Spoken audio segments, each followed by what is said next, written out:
Okay, so I am recording but it's all good.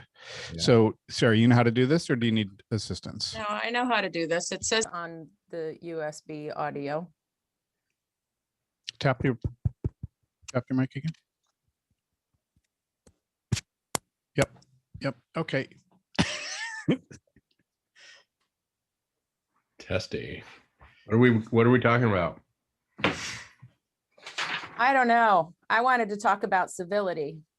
Ooh, yeah. Seriously. Have we had more hate mail? Yeah. I haven't, but Sarah has. Nobody sends you hate mail, Bob? Change that. You could run for office. Yeah, seriously, but no. But why would you want to if you have to succumb to the kind of hazing? I mean, it's one thing to be hazed about political issues. I'm all for having a dialogue about bold climate action and whether it's necessary or not, but this really hit below the belt. Well, fuck him. He's a miserable twit. Yeah. He lost. And he lives in my community. So like whoever his audience is are people I interact with on a daily basis. And it's really kind of disheartening to know that you're surrounded by haters like that. I don't know. It's a tough one. It says more about him than it says about you. I hope he stubs his toe. In a car crash. Rolling off the cliff. Yeah. Like Tiger Woods. That's what I was thinking. Yeah. Boy, it seems like they're not going to let us know how wasted he was, but a lot of signs. Oh, really? 7:15 in the morning? I mean, I'm all for drinking all day, but you can't drink all day if you don't start early. Tiger used to go all night. Yeah. So who knows, man? But it's kind of weird to have a single car accident out of nowhere. Excessive speed. In a van. In a van. We had Bray talking to Cummings in a way that I actually kind of started to understand.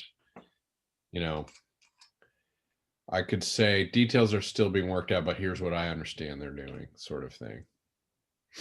I mean, I don't know why we wouldn't, other than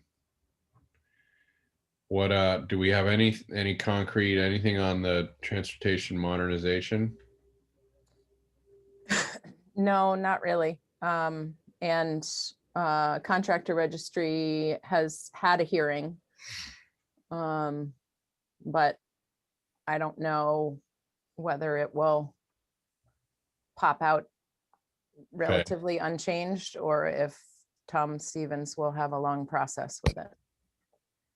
He's not known for going quick. Right. Why is that? I don't understand. I mean, do you understand many of our colleagues? You locked up, Sarah. Yeah. Let's wait till she gets back. She can't. I thought you did too. For that split second. That's a classic practical joke. You don't need to laugh for a half an hour. All you need is that split second of. So somebody said the other day or yesterday that the idea was who was it? Oh, Monique Priestley was talking about whether or not she should. There she is.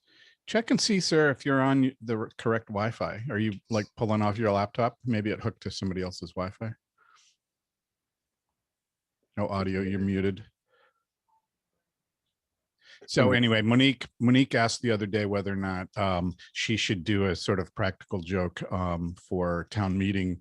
And I said, and I forgot what it was that she was going to do. Oh, she was going to be the cat. And so when she came up on the video, it would be the cat.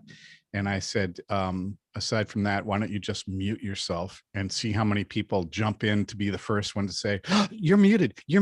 Everybody freaks out when the person's muted, and you always get a bunch of people diving in. Are you back, sir? I'm just rambling to. Yeah. I am.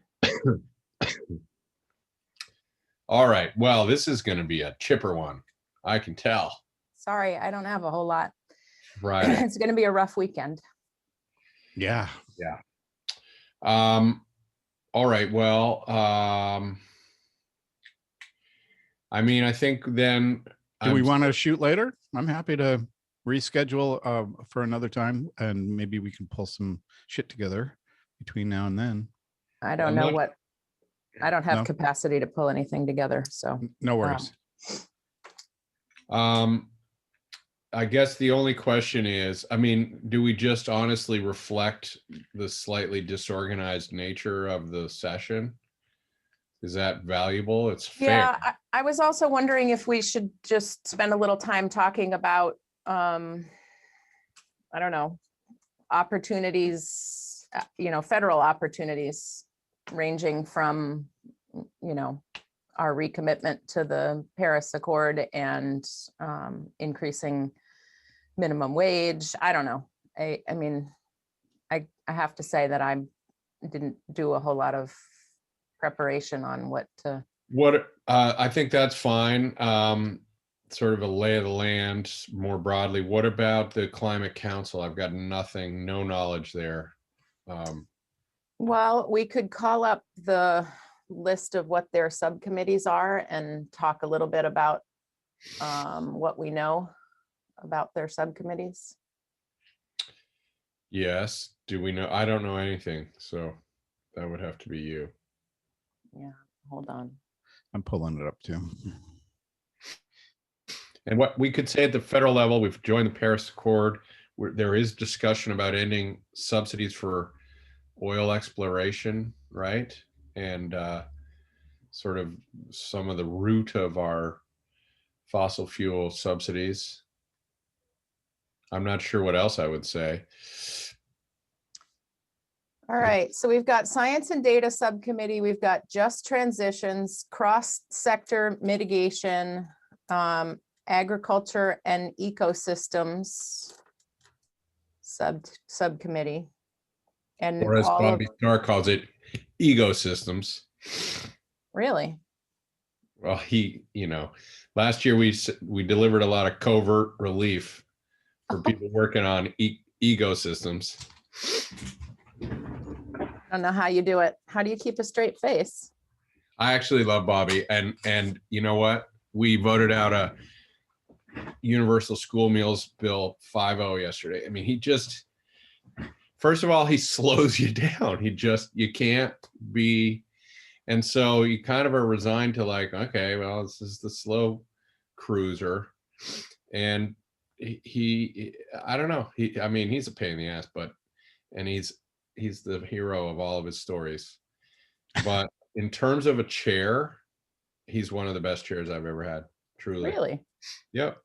Yeah. Really fair. Very, very wants to get people in and handle, it's only 5 of us, but like he was really worried that we were going to vote that bill 3-2. Like that's not what he wants, but he just sort of puts his charm into Brian and Corey. So yeah. Chris, could you tip your camera a little bit down or sit up more? I don't know, just so that I've got you both equally on the. Yeah. Oh, well, I'm going to shot. sit back like this. Okay. Okay. So, and Sarah, last tech issue. I don't know if you're like nervously tapping your toe or what happens, but what's happening is your camera is bouncing a little bit. And so I see you sort of bouncing up and down. Okay, So, I will try to sit still, Sarah, sit still. Or as my first wife used to say, calm down, just calm down, because that works. Glad I recorded that. Relax. Relax. Why can't you just relax? Yeah. Oh my God. Relax. And you could change your name to a period, Sarah. What's the problem? Sarah, I mean, if you could please get your stuff ready here. We need to have you as a dot. All right, let's get this done already. Our viewers are chomping at the bit. Oh, I'm sure. Hold on. I need to look at my hair. Your green screen is just awesome. All right. And be conscious of sniffing, Chris. You have allergies? Something. Is Baxter bothering you? At least he's not on my lap. Is Baxter a cat or a dog? He's a cat. Yeah. So which is the size of the dog? He's not that big. He's ginormous. God. He's not enormous. He weighs like 12.5 pounds. No way. 12.9. It's 13. I look tired today. Fuck. Ouch. Probably a good thing. All right, Robert. Let's do this. Jesus. Nothing's Chris. happening. It's a disaster. We're failing. Is it time to go yet? You kick us off.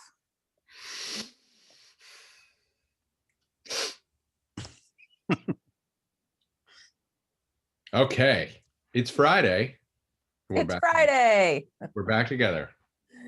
Yeah, it's nice to see you, but only once a week. It's so strange. We very rarely cross paths in this remote meeting world. And so I look forward to these Friday morning video chats so that we can check in. I do. Yeah. I wake up early on Friday mornings, just raring to go.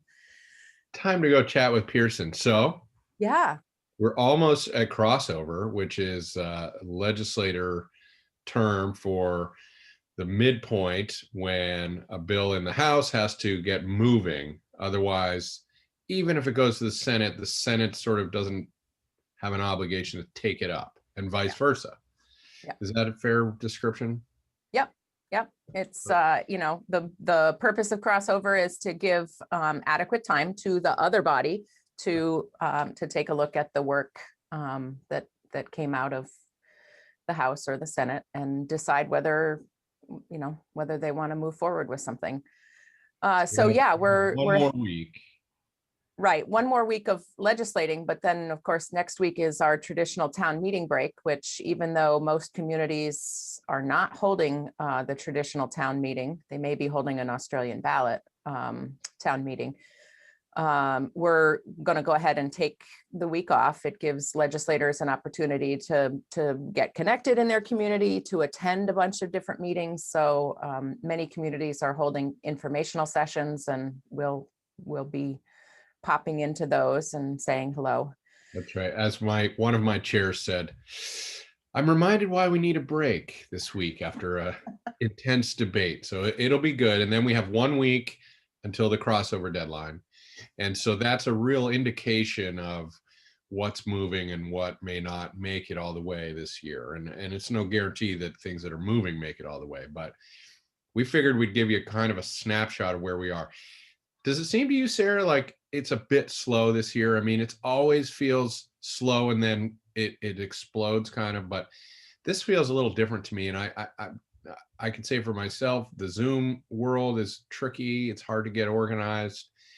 There's a lot going on. Everything takes longer. Yeah. I mean, I think it feels slow because it is slow, because we're doing a little bit less than we ordinarily would if we were meeting in person. I mean, when we're meeting in person, we're often in committee from 8:30 or 9 in the morning until 4:30 or 5 in the afternoon with maybe an hour lunch break. But in this Zoom meeting world, that pace is just not possible to sustain. So everybody goes crazy. Yeah. So we're spending a little more time necessarily off of our committee work, because in order to check in with another committee or somebody in the Senate or an interest group who may have expertise on something we're working on in committee, you just have to be able to have time to have those phone call side conversations. And so that slows everything down, which is, we knew that, right? Because we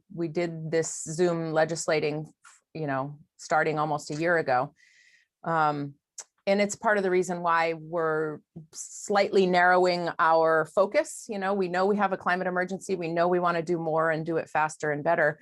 But we're narrowing that, our list of priorities, just because we know it's going to be harder to do as much as we'd like to.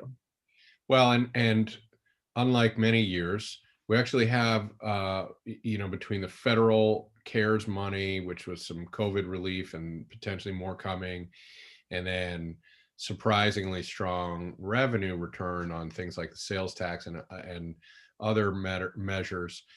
We have some one-time money, and there's a lot of, so pound for pound, we'll probably do more investments in climate mitigation and infrastructure that can ease some of their emissions and strategies like that.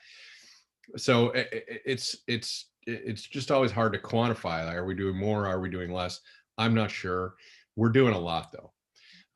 So we've talked to folks about the Transportation Modernization Act. This is in more than being a major change in policy. It's an organizational, I think of it anyway, as a way of organizing our thinking around what kind of investments are we making in the transportation sphere that will help reduce emissions. And so it's everything from park and rides to electric car incentives, to helping people get into more efficient vehicles, even outside of the electric sphere, but particularly families who have low income, get them out of a clunker and into a hybrid, maybe something like that, saves them money on fuel and reduces emissions. So there's a lot of things like that. That seems to be moving along and getting folded into what we call the T-bill, the transportation annual budget, right? Yep, and that's a money bill, which has a slightly later crossover than some of the policy bills that we'll be talking about. And so, yeah, that seems to be moving right along. We have another bill that has just started to get some intense testimony in committee that is one of our climate priorities, and that's the contractor registry. The Attorney General's office, came in and testified to the benefits of just having folks who are doing building projects in our homes register with the state, because they get, a handful of really tragic cases every year where, somebody put their last $5,000 down on a down payment to a contractor to come in and replace some leaky windows or redo the roof or, relatively small projects even.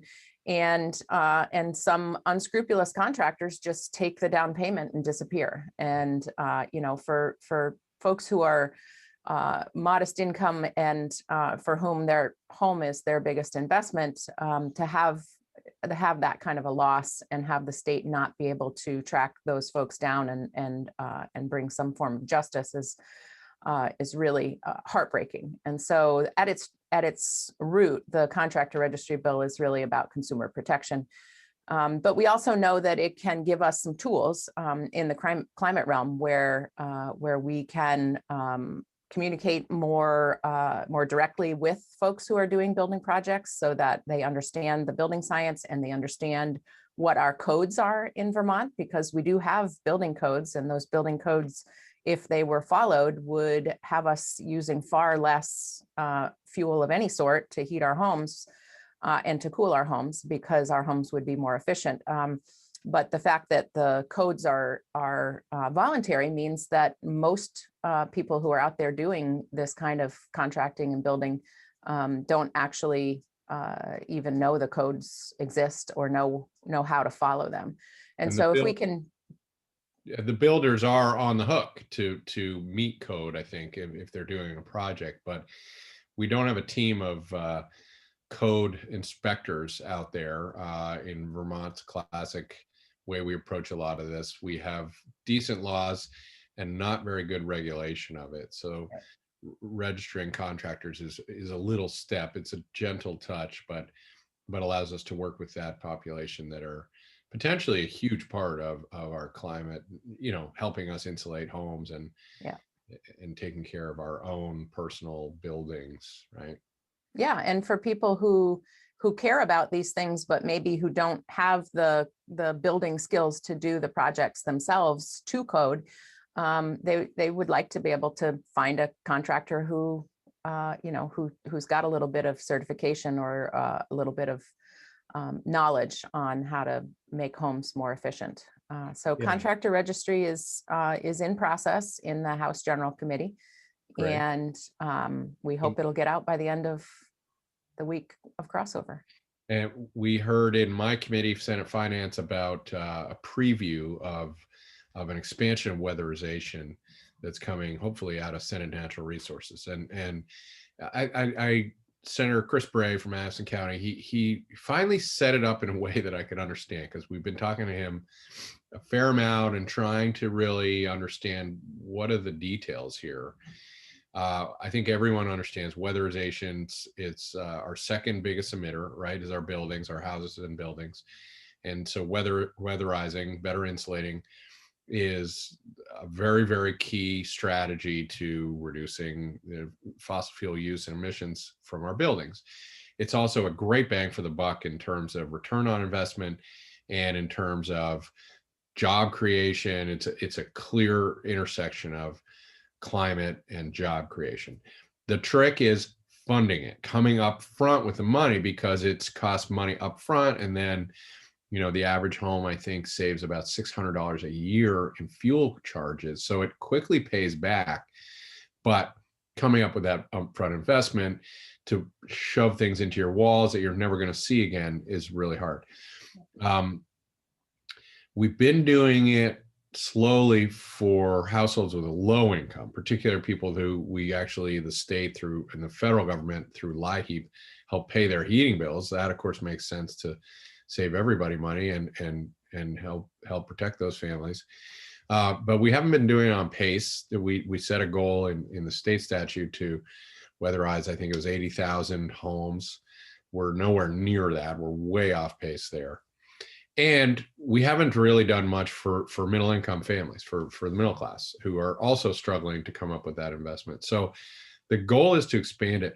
What Senator Bray was talking about was, and I should go back and say, the governor and others have agreed. We have some money, this one-time money, some federal money. We can put money into weatherization. What the people actually doing the job say to us is, hey, in the Obama stimulus, you put a bunch of money into weatherization.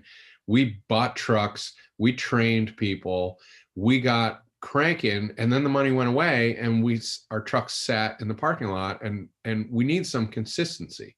Yeah. And I'm sort of simple. I like to have this simple. That's simple. I get it. I run a business. I want to have a predictable volume of revenue coming in so that I can keep my business going. And what Senator Bray is saying is, in the electric sphere, we set up a very predictable investment. It's been a great return on investment for Vermonters. We've dropped our energy. We used to be the highest in New England. Now we're the second lowest. We're using less electricity today, even as we shift to electric power, than 20 years ago when we started Efficiency Vermont. It's really worked. How can we do something similar in the building energy sphere? Now, that's not easy, and not easy to do in the 6 weeks that the legislature's been working.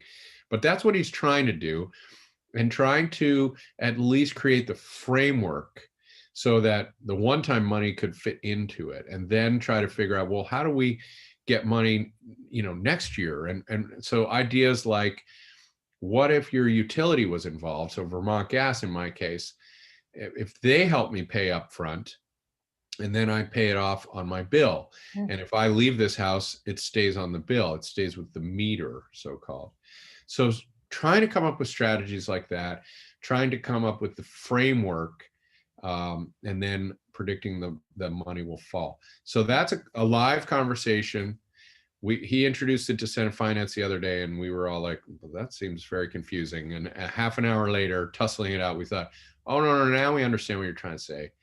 We'll wrestle with that. We'll put it on the table. So I'm hopeful that we can do more than just a one-time investment in weatherization, but really build a structure that could be predictable for many years to come. Yeah, that'll be a great benefit to homeowners all around the state to be able to have more comfortable homes and save money on their heating and cooling. Yeah. Excellent.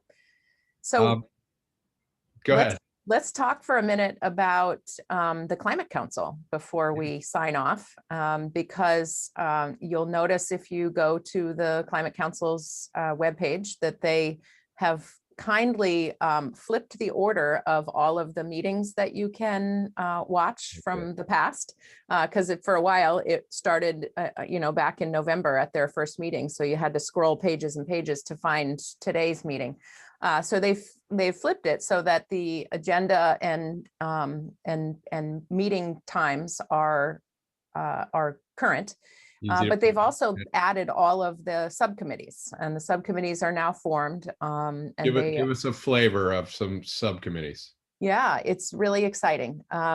These subcommittees are really going to be doing the work of contributing to the plan and then bringing their work back to the entire council. So we talked a couple of weeks ago with a member of the steering committee, who's really, helping to guide the work of the whole council.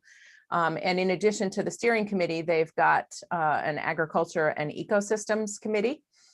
We've got rural resilience and adaptation subcommittee.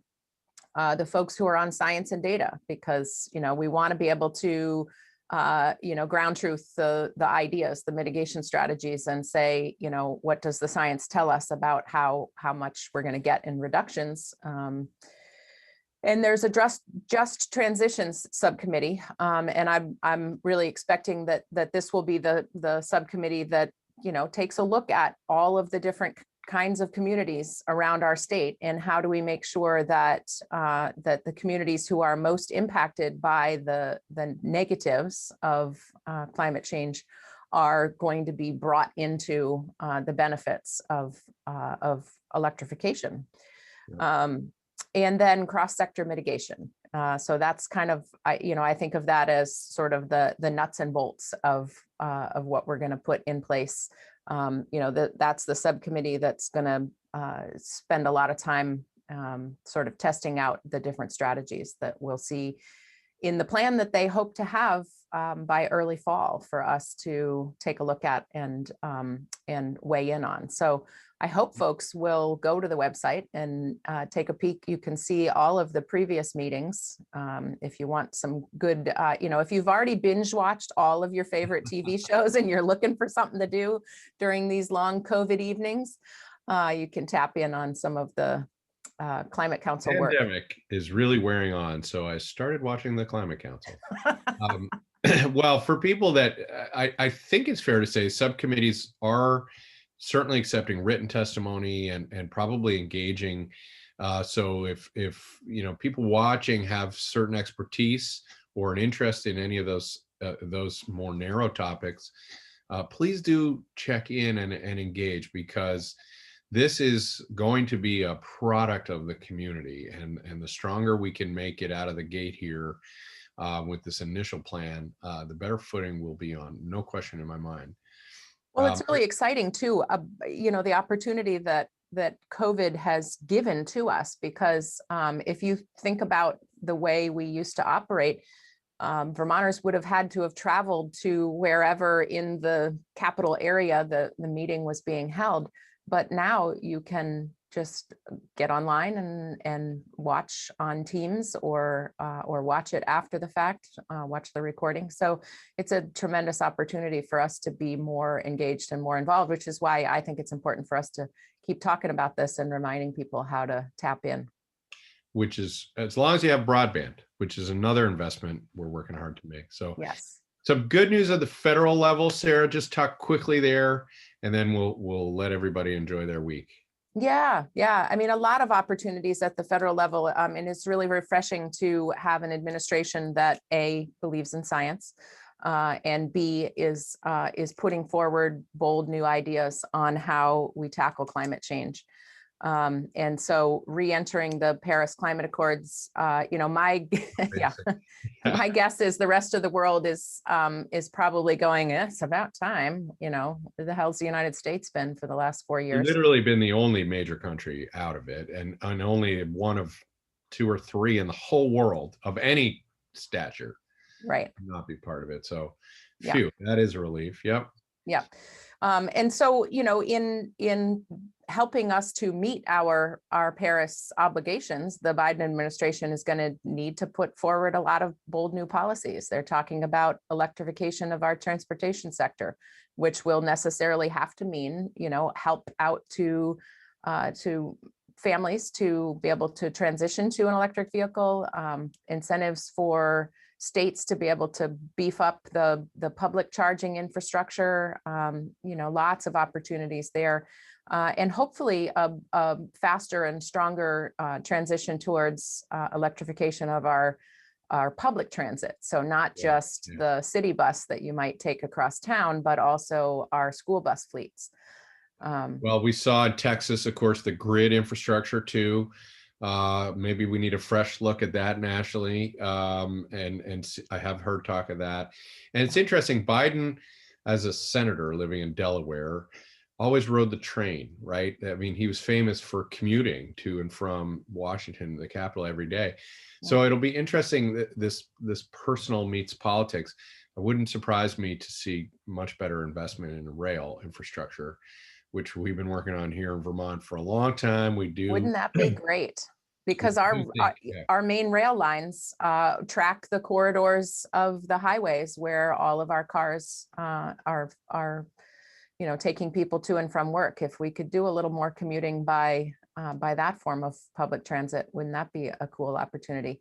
I really like the way, the concept of investing in rail for public transit as well, because the rail stations drop people off in the middle of town. Yeah. Right. What a great stimulus for our local small towns that, people come in from the hills, maybe ride their bike to the train station, stop off and get a cup of coffee on the way home in the afternoon. They pick up dinner at the local restaurant. It's a really neat idea. And it could be so beneficial to our small towns. So lots of good news, lots of stuff happening. In Montpelier, it feels a little slow, but actually underneath the covers, quite a bit happening. We are going to take a week off because there will be nothing to update folks on. So I hope I'll talk to you before then, but we'll see everybody else in 2 weeks, right?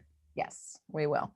And we'll have more information in 2 weeks on how we did at making crossover, getting those bills out of their policy committees and on their way to the opposite body so that we can keep working on climate policy.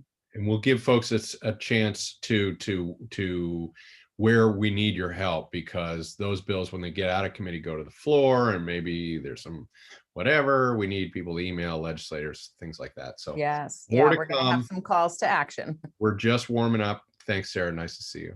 Yeah, good to see you, Chris. Hey, Bob, thank you for being with us on Friday mornings and helping us put these together. Yeah, thank you. We've happy to do it. Thanking Bob. Thank you.